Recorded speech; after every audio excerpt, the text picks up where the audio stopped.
আসসালামু আলাইকুম, কেমন আছেন আপনারা সবাই? আশা করি অনেক ভালো আছেন। আমি রুজিনা কুকিং অ্যান্ড ব্লগ থেকে চলে আসলাম আপনাদের সামনে আজকে অসম্ভব মজার এবং অনেক সুস্বাদু নোয়াখালীর বিখ্যাত মরিচ খোলা রেসিপি নিয়ে। নোয়াখালীর এই বিখ্যাত মরিচ খোলা রেসিপি এতটাই মজা এতটাই সুস্বাদু, মানে একবার ঘরে তৈরি করে খাবেন নিজেই নিজের ফ্যান হয়ে যাবেন, মানে এতটাই মজা। তো আমার হাজব্যান্ডের বাড়ি নোয়াখালী। উনি মানে এই মরিচ খোলার খুবই ভক্ত, খুবই পছন্দ করে আমার হাজব্যান্ডের মতো। মানে কারা কারা এই মরিচ খোলা প্রেমী সবাই কমেন্ট বক্সে সাড়া দিবেন, কমেন্ট বক্সে কমেন্ট করবেন। তো এই মরিচ খোলা তৈরি করে নিমিষেই আপনি 2 প্লেট ভাত খেয়ে ফেলতে পারবেন, এতটাই মজা। একবার হলো ঘরে তৈরি করে খাবেন। আমি তো মানে কি বলবো, আমি নিজে তৈরি করে খেয়ে আমি নিজেই নিজের ফ্যান হয়ে গেছি, এতটাই মজা এতটাই সুস্বাদু। তো যাই হোক, চলুন কথা না বাড়িয়ে চলে যাই মূল রেসিপিতে। দেখে নিই কীভাবে করে আজকে এই নোয়াখালীর বিখ্যাত মরিচ খোলাটা শোল মাছ দিয়ে করা হলো। তা হ্যাঁ বন্ধুরা, আমার আজকের এই রেসিপি যদি আপনাদের কাছে ভালো লেগে থাকে, আমার এই ধরনের মজার এবং নিত্য নতুন রেসিপি পাওয়ার জন্য আমার চ্যানেলটাকে সাবস্ক্রাইব করতে একদমই ভুলবেন না। পাশে থাকা বেল আইকনটা ক্লিক করে রাখবেন, যাতে করে নতুন নতুন ভিডিও আপলোড দেওয়ার সাথে সাথে আপনার কাছে পৌঁছে যায়। আর ভিডিওটা শুরু করার আগে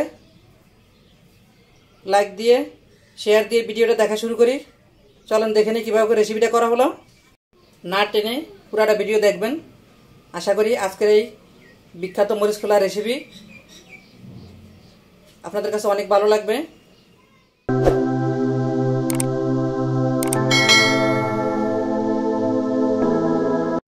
শৈল মাছের মরিচ খোলা করার জন্য এখানে আমি একটু করে পাতিলে পানি দিয়ে দিছি। এই যে লাল মরিচ নিয়ে নিছি, এগুলোকে আমি একটু সিদ্ধ করে নিব। মরিচগুলো সিদ্ধ করে নেওয়া হয়ে গেল। এখন আমি ব্লেন্ডার জার দিয়ে ব্লেন্ড করে নিব। প্রথমে পেঁয়াজ ব্লেন্ডার করে নিব। এখানে এই তো 1 বাটি পেঁয়াজ আমি নিয়েছি। এখানে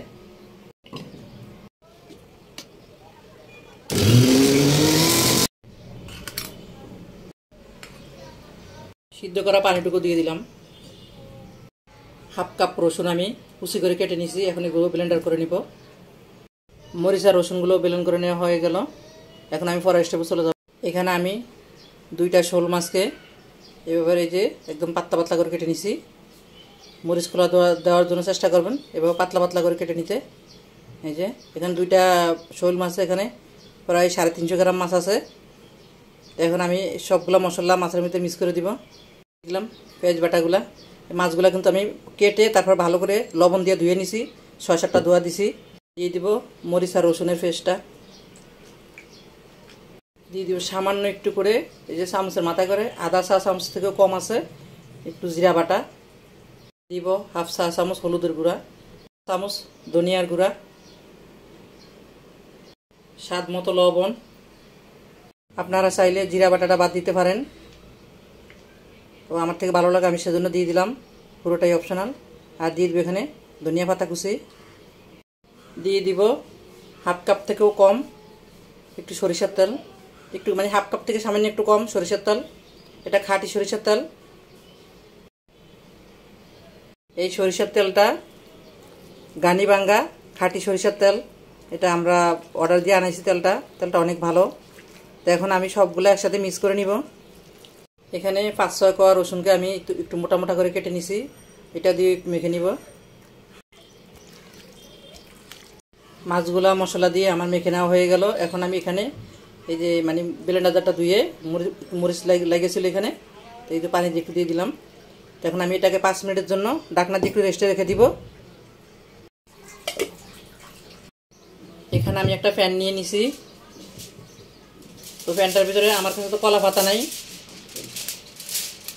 আমি যেখানে থাকি এখানে আশেপাশে কোথাও কলা পাতা নাই।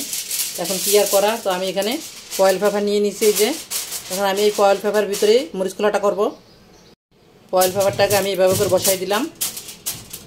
আপনারা চেষ্টা করবেন কলা পাতা হাতের কাছে থাকলে কলা পাতা করার জন্য, কলা পাতা করলে এটা অনেক মজা হবে।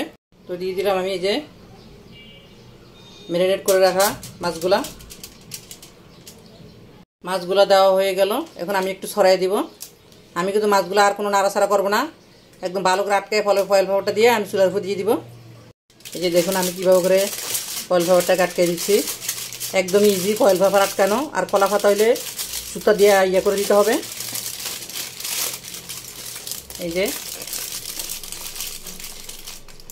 আমি এটাকে আর খোলাখুলি করব না, এটা এই অবস্থায় থাকবে। এখন আমি ঢাকনাটা দিয়ে দিলাম, চুলায় বসাই দিলাম। এখন আমি চুলার আঁচটা মিডিয়াম টু লো হিটে রেখে এটাকে আমি 25 থেকে 30 মিনিট এভাবে করে রান্না করে নিব। চুলার আঁচ বাড়ায় রাখা যাবে না। প্রথমে আমি 4 থেকে 5 মিনিট চুলার আঁচটা একটু বাড়াই, মানে এই ইয়েটাকে ফ্যানটাকে গরম করে নিব। 5 মিনিট চুলার জালটা বাড়ায় রাখি আমি এটাকে গরম করে নিছি ফ্যানটাকে। এখন আমি চুলাটা কমাই দিছি, এতটুকু কমাই দিছি, মানে একবারে লো না আবার মিডিয়ামও না, মিডিয়াম এবং লো হিটের মাঝামাঝি রাখছি। তো এভাবে করে আমি 25 থেকে 30 মিনিট চুলার উপরে এটাকে রেখে দিব। তো এটা একবারে হয়ে মানে ভালোভাবে হয়ে যাবে মাছের মরিচ খোলাটা। তো এটা হইতে থাক, এবার আমি আমার কাজে চলে যাই। ফিরে আসলাম আমি 35 মিনিট পরে। আমার 30 মিনিট পরে আসার কথা ছিল, তো আমার 5 মিনিট বেশি হয়ে গেল। যা হোক, কিছু করার নাই। তো দেখি কি অবস্থা আছে এখন। আমি কিন্তু এর ভিতরে আর কোনো ঢাকনা তুলি নেই। ফয়েল পেপারটা খুলতে একটু সাবধানে খুলতে হবে, কারণ এটার থেকে গরম ভাপ বেরোচ্ছে। এই যে এখন কি অবস্থা দেখি। বিশ্বাস করেন এত সুন্দর একটা স্মেল বেরোচ্ছে, মানে কি বলবো। এটার স্মেলে আমি এটার ঘ্রাণে মানে আমি মুগ্ধ হয়ে গেলাম। এত সুন্দর, তৈরি না করলে বুঝতেই পারবেন না আসলে মানে কতটাই মজা। এটা দেখেন মাশাআল্লাহ, দেখতে কত সুন্দর লোভনীয় হয়েছে। এই যে এটা দেখতে যতটা লোভনীয়, খেতে কিন্তু অনেক অনেক মজা। দেখেন মাশাআল্লাহ দেখতে কতটা লোভনীয় হয়েছে। এটা দেখতে যতটা লোভনীয়, খেতে কিন্তু মাশাআল্লাহ এটা অনেক অনেক অনেক মজা। আপনারা একবার হলো ঘরে এইভাবে করে রান্না করে খাবেন, আর খেয়ে অবশ্যই কমেন্ট বক্সে কমেন্ট করে জানাবেন। তো আশা করি আমার আজকের রেসিপি আপনাদের কাছে অনেক অনেক ভালো লাগবে। যদি ভালো লেগে থাকে প্লিজ আমার ভিডিওতে লাইক দিয়ে দিবেন, বেশি বেশি করে শেয়ার দিবেন। আর যে সকল আপুরা ভাইয়ারা ইতিমধ্যে আমার চ্যানেলটাকে সাবস্ক্রাইব করছেন, সবাইকে অসংখ্য অসংখ্য ধন্যবাদ। আর যে সকল আপুরা ভাইয়ারা এখন আমার চ্যানেলটাকে সাবস্ক্রাইব করেন নাই, প্লিজ আপনাদের কাছে আমার অনুরোধ রইল আপনারা আমার চ্যানেলটাকে সাবস্ক্রাইব করে দিবেন। তো ভিডিওটা আছে এই পর্যন্তই। সবাই সুস্থ থাকুন, ভালো থাকবেন। দেখা হবে নতুন কোনো রেসিপি নিয়ে পরবর্তী ভিডিওতে। আল্লাহ হাফেজ।